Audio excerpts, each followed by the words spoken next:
17. Los voluntarios de la muerte. La tendencia al suicidio caracteriza a los candidatos del voluntariado de la muerte. La necrofilia es un componente natural del psiquismo de todos los seres vivos.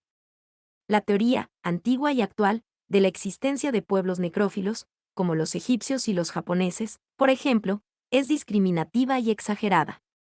Mas no hay duda de que la necrofilia, como todas las variantes psicoafectivas, se acentúan más en algunos pueblos, en razón de concepciones religiosas, tradiciones de honor, condicionamientos culturales y morales, herencias tribales sobrevivientes y hasta también condiciones mesológicas, como en las regiones sujetas a catástrofes geológicas periódicas.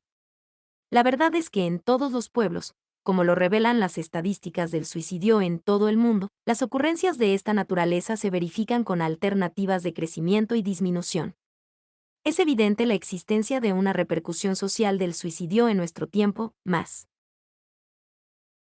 acentuada por la divulgación más intensa a través de los medios de comunicación.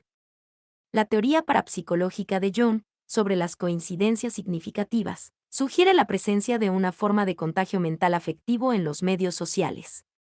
Sea como fuere, la existencia del suicidio en el reino animal, como elemento ligado a la propia reproducción de la especie como en las arañas, escorpiones y abejas prueba que la tendencia al suicidio existe en todos nosotros y puede ser intensificada no solo por factores individuales, sino también por factores de orden exterior. La concepción antropomórfica de Dios llevó a las religiones a considerar generalmente al suicidio como un acto de rebeldía y desobediencia a Dios. De esto resultarán las condenas a su estado ras de las religiones que niegan el socorro de los sacramentos al alma del suicida. Esta también es una manifestación de la necrofilia en las religiones, que niegan amparo y ayuda precisamente a los seres más necesitados, procurando matar la propia alma del suicida, en una exasperación sádica del instinto de muerte. Aunque esta medida sea generalmente tomada en el sentido de 107. Educación para la muerte.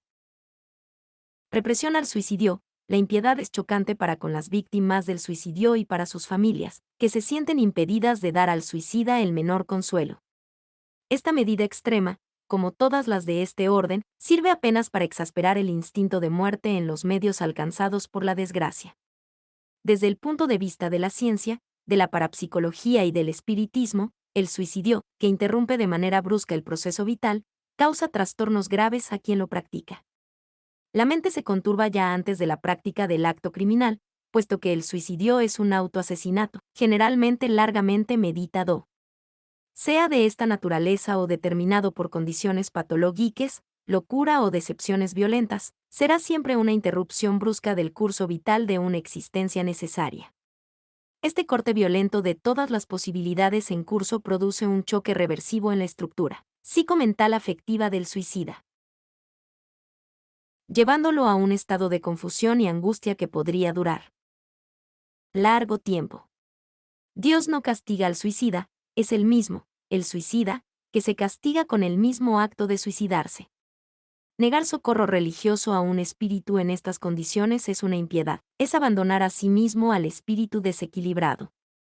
Pensar en el suicida como en un condenado eterno será aumentar su angustia y su desespero, colocándonos en la posición de torturadores crueles.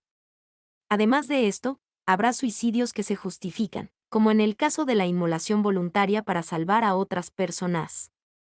Esta intención, si fuere justa y real, y no apenas fantasiosa o creada por precipitaciones, ablanda el llamado martirio de los suicidas, tan insistentemente divulgado en el medio espírita con la finalidad de evitar estos actos. Cada pensamiento, cada palabra, cada gesto nuestro tiene sus repercusiones inevitables en el curso existencial. Las leyes naturales, que tanto son materiales como espirituales, no podrán ser violadas sin que esta violación nos acarree las consecuencias del abuso. El orden universal, instituido en todo el universo, no se comprueba apenas en la vida carnal, sino en todos los planos existenciales. No se debe temer en el suicidio el supuesto castigo de Dios, sino las consecuencias naturales del acto de violación de un proceso vital. Tenemos que comprender la dinámica de la naturaleza, tanto para vivir como para morir. tenemos que enterarnos del aspecto. 108. J. Herculano Pires. Racional de la realidad en que vivimos y moriremos, para escaparnos a la ilusión del antropomorfismo religioso, cargado de misticismo y de miedo, que nos hace ver en los procesos naturales la mano oculta de un Dios que no usa las manos sino su poder mental, para llevarnos al conocimiento de nosotros mismos, de nuestros deberes y compromisos espirituales. Solo así podremos racionalizar nuestra vida de manera espontánea y clara, evitando los caminos tortuosos de creencias e incredulidades antiguas. El acto de creer es emotivo y antecede a la razón. La fe nacida de la creencia es sugestiva y, por lo tanto, emocional. Puede llevarnos a la pasión y al fanatismo, generando los monstruos sagrados de los torturadores y asesinos al servicio de Dios. Solo la razón, basada en experiencias objetivas y en principios lógicos, podrá darnos la fe verdadera que nos permite decir, como Dennis Bradley, yo no creo, sé. El saber es superior.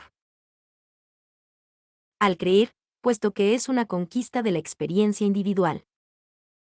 En el trato directo con los hechos reales.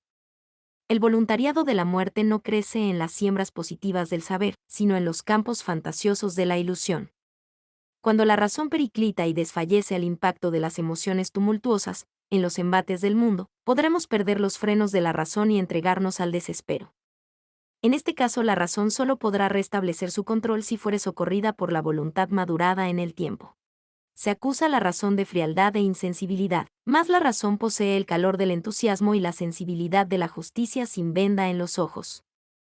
La visión clara, precisa y serena de la realidad puede explotar en razón en surtos de indignación contra los falsificadores de la verdad.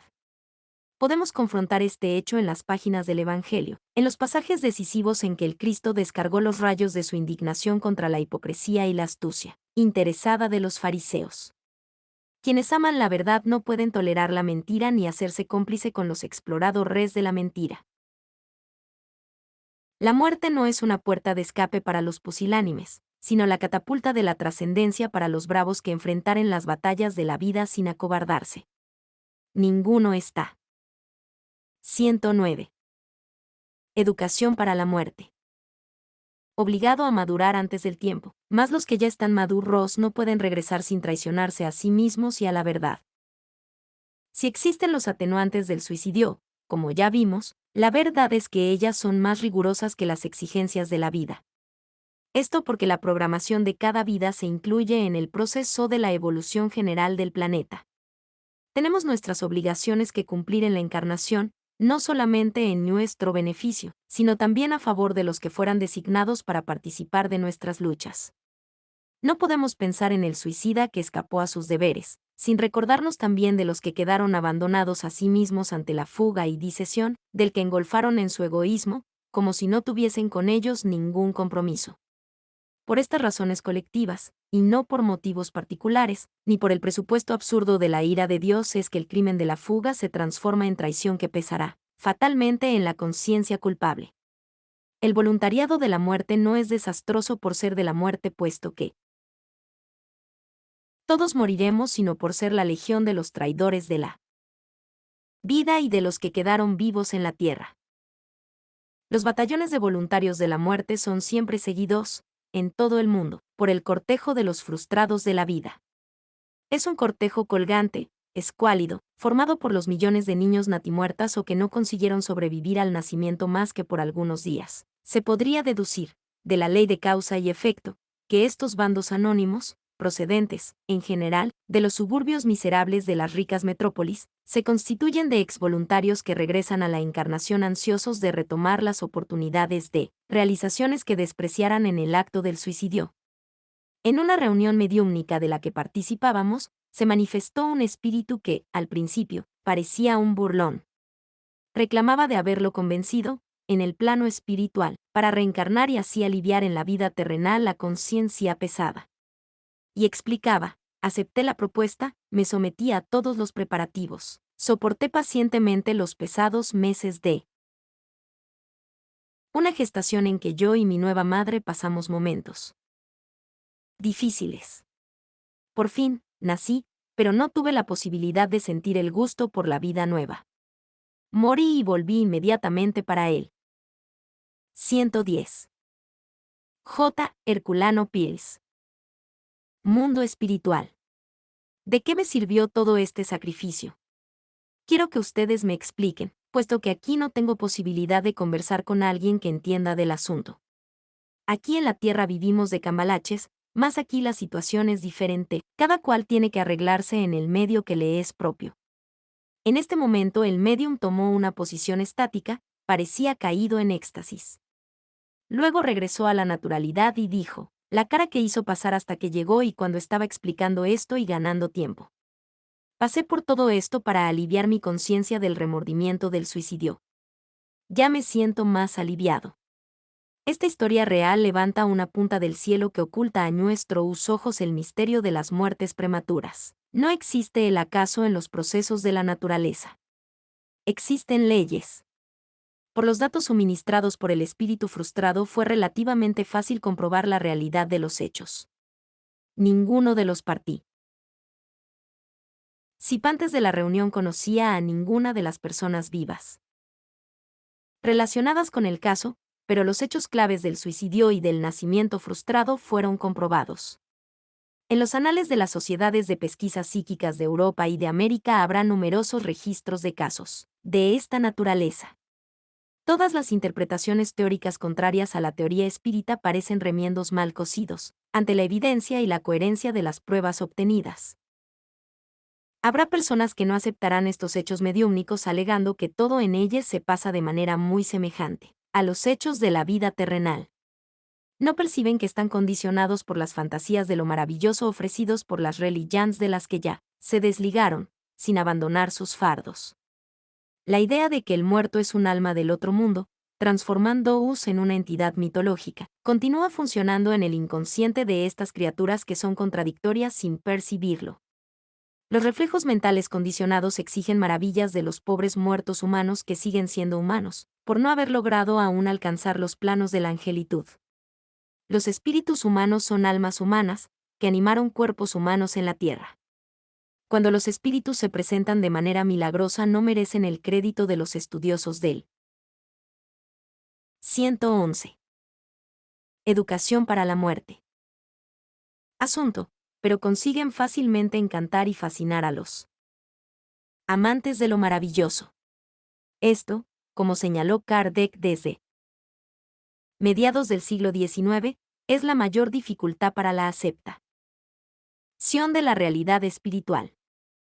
112. J. Herculano Pires.